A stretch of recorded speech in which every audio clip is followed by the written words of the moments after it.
Ya, kali ini kita akan membahas mengenai bioteknologi pada bidang kesehatan.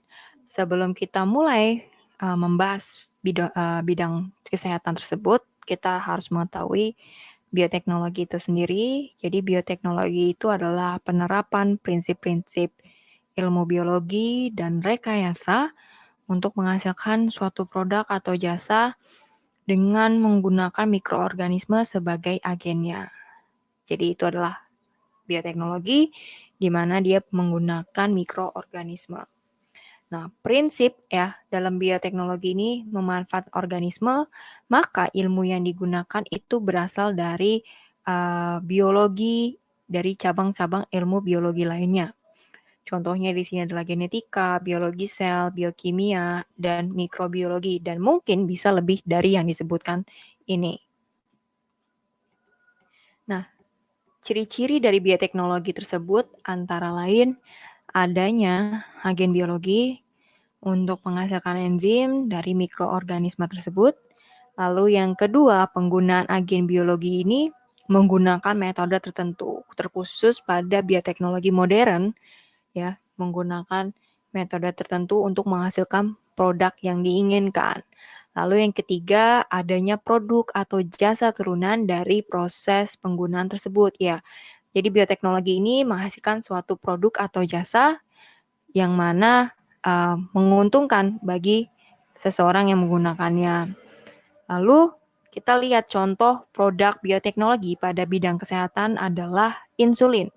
Jadi insulin ini adalah bagian dari produk bioteknologi modern, di mana insulin ini digunakan pada penderita DM atau diabetes mellitus, ya. Jadi kelenjar pankreasnya ini tidak bisa memproduksi hormon insulin dengan baik. Nah, DM ini adalah kondisi di mana kadar gula di dalam tubuh seseorang tinggi atau tidak terkontrol. Karena tidak terkontrol itu, makanya dia harus membutuhkan asupan insulin, di mana insulin ini akan disuntikkan oleh tubuhnya secara berkala. Nah, insulin adalah produk dari bioteknologi modern, di mana produksinya membutuhkan kecermatan yang tinggi. Jadi insulin ini diperoleh dengan cara penyisipan DNA sel yang mengandung insulin, lalu disisipkan ke dalam agen biologinya di sini adalah E. coli ya, mikroorganisme E. coli, sehingga menghasilkan insulin yang banyak. Nah, itu penjelasan singkatnya seperti itu. Nah, penyisipan DNA ini melalui dengan cara teknik rekombinan DNA ya. Karena disisipkan berarti ada bagian gen DNA ini yang diubah sehingga bisa menghasilkan insulin yang banyak dan diproduksi massal. Lalu penderita DM